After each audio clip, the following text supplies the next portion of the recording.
पहली बात ये बताइए कि काशी विश्वनाथ में जो शिवलिंग रखा हुआ है और जिसकी हिंदू भाई पूजा करते हैं और जिसके लिए मोदी जी ने इतना खर्च करके वो शिवलिंग वहां स्टेब्लिश किया और उसको भोलेनाथ का सिंबल माना जाता है, आपके यहाँ सिर्फ ज्योतिर्लिंग 12 हैं जो नेचुरली प्रकट हुई और बाकी सब बनाई गई शिवलिंग है। तो क्या आप काशी विश्वनाथ में जो रखी हुई शिवलिंग उसको असली शिवलिंग मानते हो कि ज्ञानवापी मस्जिद में फव्वारे को शिवलिंग मानते हो? पहले फैसला तो इस पे कर लीजिए।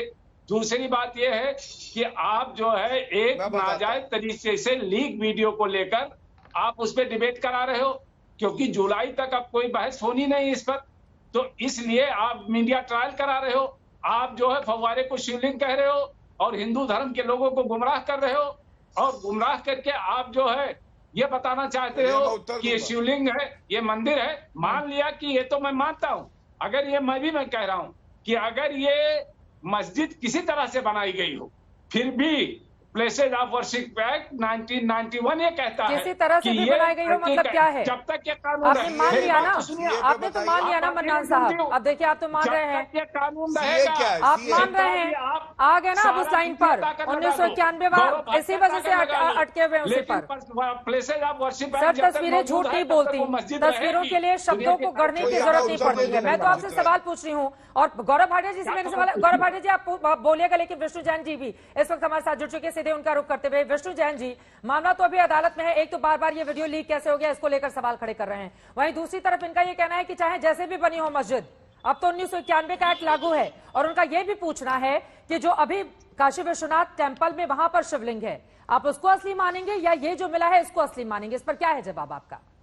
देखिए, सबसे इम्पोर्टेंट बात है, जो इस समय काशी विश्वनाथ में शिवलिंग है वो सांकेतिक ज्योतिर्लिंग है, वो रियल ज्योतिर्लिंग नहीं है। ये सेटल्ड लीगल प्रपोजिशन है। अच्छा, दूसरी बात जो आपने कही, रियल ज्योतिर्लिंग हाँ जी, आप सुन लीजिए सर, उनकी बात सुन लीजिए, फिर बोलिएगा मन्नान साहब। आप एक बार सुन लीजिए उनकी बात। और दूसरी बात यहाँ पे मन्नान भाई ने बात कही, दोनों लोग बोलेंगे। अब्दुल मन्नान साहब वो रास्ते से हमारे साथ जुड़े हुए हैं, उनकी आवाज साफ नहीं आएगी, एक बार उनको सुन लेते हैं फिर लौटूंगी मैं आपके पास। विष्णु जैन जी, दूसरी बात मन्नान साहब ने एक बात कही कि अगर कैसे भी बनाया गया तो मस्जिद है, मुझे लगता है ये इस्लामिक लॉ के हिसाब से भी गलत है, क्योंकि इस्लाम के हिसाब से सबसे इंपॉर्टेंट फैसेट है कि किसी भी मंदिर को तोड़ के आप मस्जिद नहीं बना सकते। दीन मोहम्मद के जजमेंट का पैरा 40 पढ़े, उसमें बात, अगर चित्रा जी अगर ये बगल में रनिंग कमेंट्री करते रहेंगे तो कोई दूसरा पैनलिस्ट कैसे डिबेट करेगा?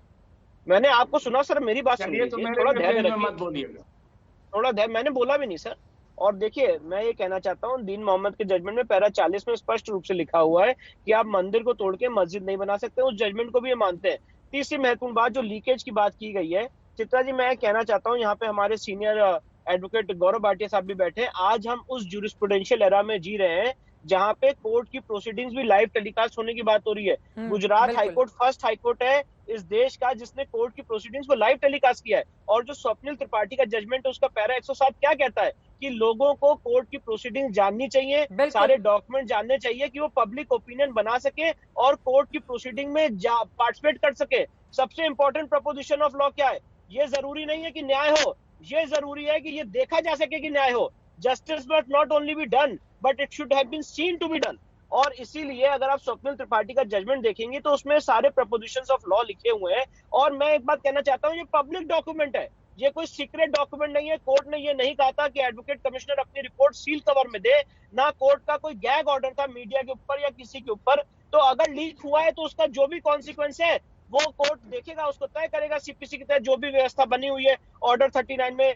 पर साथ ही साथ आप ये नहीं कह सकते हैं कि पब्लिक को ओपिनियन बनाने का कोई मौका ही ना दिया जाए। आज ये सिर्फ 5 याचिकर्ता या विष्णु शंकर जैन सारे लोगों के नुमाइंदे नहीं हो सकते। बहुत से लोग आना चाहते हैं, इस केस में अपनी बात रखना चाहते हैं, पार्टी बनना चाहते हैं, अलग अलग पहलू कोर्ट के सामने रखना चाहते हैं। तो आप किसी आदमी के राइट टू नो, उसके जानने के अधिकार को छीन लेंगे तो ये तो बहुत मूल मुद्दा है फ्रीडम ऑफ स्पीच और एक्सप्रेशन का।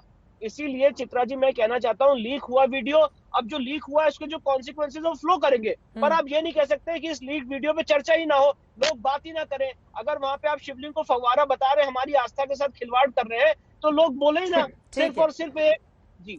सुमैया राणा जी, इस पर आपका जवाब मैं लेना चाहूंगी। मन्नान साहब आपके पास भी आऊंगी, एक बार सुमैया राणा भी हमारे साथ जुड़ी हुई हैं। अब बार बार ये कहावत कही जाती है ना कि हाथ कंगन को आरसी क्या, पढ़े लिखे को फारसी क्या। तस्वीरें जो सामने आई हैं, अगर उस पर डिस्कशन हो रहा है, कम से कम एक राय तो बने कि आखिर क्या चीजें हैं जिसको छिपाने की कोशिश की जाती रही है सुमैया राणा जी। और उसी पर बहस हो रही है। चित्रा जी, अभी हिंदू पक्ष के वकील कह रहे थे कि शिवलिंग को फव्वारा बताने की कोशिश की जा रही है। मुझे नहीं लगता कि शिवलिंग को फव्वारा बताने की कोशिश की जा रही है, क्योंकि बात शिवलिंग फव्वारे से नहीं शुरू हुई। जांच में जब उसको पानी को हटाया गया तो इन्होंने ये दावा किया कि ये शिवलिंग है, तो फव्वारा था, उसको शिवलिंग बताने की कोशिश की जा रही है। पहली चीज तो ये समझ लीजिए। दूसरी चीज मैं ये कहती हूँ कि जब कोई चीज कोर्ट में है, फैसला आएगा, उसके आधार पर ये तय होगा कि वो शिवलिंग है, वहां पे शिवलिंग था नहीं था, मंदिर था, मस्जिद है। मुझे नहीं लगता कि उन चीजों को अभी से लेके मीडिया में इतना ज्यादा फोकस करना, उसको लोगों के ध्यान को कहां से भटका के और कहां लाया जा रहा है, ये एक बड़ा मुद्दा है।